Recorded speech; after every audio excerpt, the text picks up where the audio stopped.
Mesdames, Messieurs, bonjour à tous et bienvenue dans Zonar Actualité, votre rendez-vous quotidien sur Zonar Télévision. C'est mercredi 21 mai 2025 et nous vous proposons une édition spéciale pour décrypter les événements majeurs en République démocratique du Congo et à l'international. Au programme, une coopération militaire entre la RDC et l'Ukraine, des avancées sécuritaires en Ituri, des pourparlers miniers avec le Rwanda et un appel historique entre Trump et Poutine. C'est parti! On commence avec une nouvelle collaboration prometteuse. C'est lundi 19 mai 2025. Le vice-premier ministre de la Défense de la République démocratique du Congo, Guy Kabombo Mwandivita, a reçu l'ambassadeur ukrainien à Kinshasa, Vasil Amiani, pour des discussions sur les renforcements de coopération militaire et technologique entre les deux pays. Ces échanges, qualifiés de cordiaux et fructueux par 7 sur 7.cd, ont mis en lumière une volonté commune de partager la technologie et expérience. L'ambassadeur Amian a souligné l'urgence d'accélérer cette coopération pour aider la RDC à restaurer sa paix et sa souveraineté face aux conflits armés. Il a aussi exprimé sa solidarité avec le peuple congolais, soulignant les similitudes entre les guerres d'agression que traversent les deux nations, marquées par des pertes humaines et des déplacements massifs. Les deux parties envisagent de s'unir pour combattre ces actes terroristes. Guy Kabombo Mwandivita, de son côté, s'est montré très ouvert à accélérer ses liens avec Kiev. Cette coopération arrive à point nommé alors que l'armée congolaise enregistre des succès sur le terrain. Regardons cela en Ituri. En Ituri, bonne nouvelle, les forces armées de la RDC et FARDC ont repris le contrôle de plusieurs villages dans la zone de Lopa, jusque-là occupée par le milicien des groupes Zahir alliés à la CRP de Thomas Lubanga. C'est lundi 19 mai 2025, le lieutenant Gilles Ngongo, porte-parole de l'armée, a annoncé que ces miliciens sont en déroute. Il a salué la population de Lopa pour avoir dénoncé des tentatives de déstabilisation, soulignant le professionnalisme des FARDC. Les opérations continuent pour neutraliser cette milice. Ngongo a appelé les jeunes à quitter ces groupes armés, rappelant que ce sont eux qui paient le prix fort. Un message direct a été adressé à Thomas Lubanga d'abandonner cette entreprise criminelle pour préserver l'avenir de la jeunesse iturienne. Cette reprise s'inscrit donc dans un contexte plus large de négociations autour des ressources minières, notamment avec les Rwanda. Tournons des pages. Un développement majeur dans des relations Rwanda-RDC, les pourparlers de paix menés par les États-Unis d'Amérique pourraient permettre l'exportation légale de minerais congolais, tungstène, tantal étant vers le Rwanda pour y être traité. Selon des sources relayées par Reuters, cette initiative vise à stabiliser la région des Grands Lacs.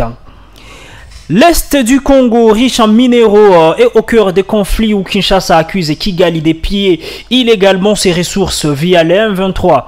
Massa Deboulos, conseiller de Trump pour l'Afrique, a indiqué que Washington pousse pour un accord cet été attirant de milliards d'investissements alors occidentaux.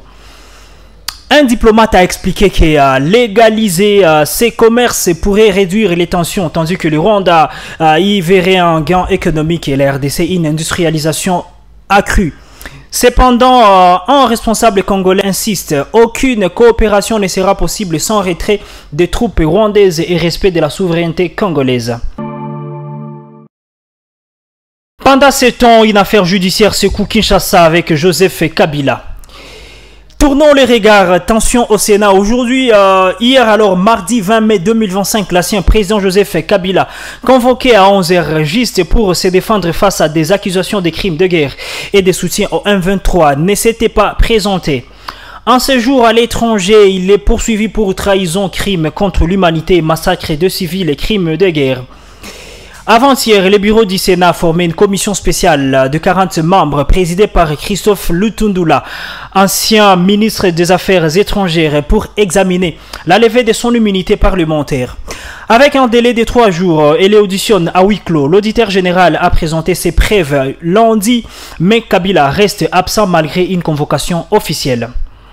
Ses proches dénoncent une procédure irrégulière invoquant l'article 8 de la loi sur le statut des anciens présidents de la RDC qui exige un vote en congrès.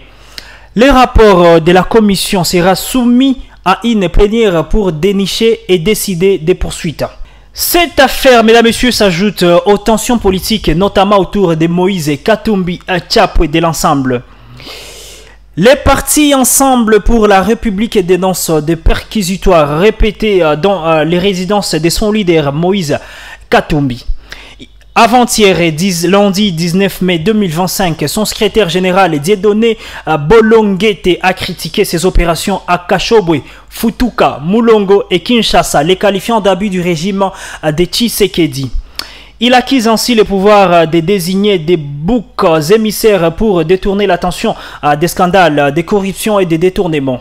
Ensemble exige le respect des Katumbi, citoyens modèles selon eux, et de ses biens conformément à la Constitution. Ces perquisitions suivent celles de Joseph Kabila, alimentant ainsi les soupçons d'une répression politique.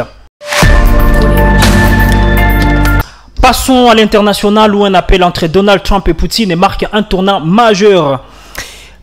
Avant-hier, lundi 19 mai, Donald Trump a reçu un appel de 2 heures avec Vladimir Poutine qualifié d'instructif par ces derniers. Trump annonce des négociations immédiates entre la Russie et l'Ukraine pour un cessez-le-feu mettant fin au conflit qui a débuté en 2022. Il a évoqué une opportunité économique pour la Russie et une reconstruction pour l'Ukraine en formant des leaders européens comme Ursula von der Leyen et Emmanuel Macron. Le Vatican s'est dit prêt à médiatiser ses pourparlers. Vendredi, une rencontre en Turquie n'a donné que l'échange des prisonniers sans progrès majeur. Les deux présidents ont aussi discuté d'une normalisation des relations, d'un nouvel échange alors des prisonniers et des dossiers iraniens et des Proche-Orientales. Poutine saluant des négociations avec Téhéran. C'est tout, mesdames et messieurs, pour Zonar Actualité ce mercredi 21 janvier. Merci beaucoup de nous avoir suivis. Rendez-vous demain pour une nouvelle édition. Bonne journée à tous et surtout, n'oubliez pas de prendre soin de vous. C'est Zonar Télévision.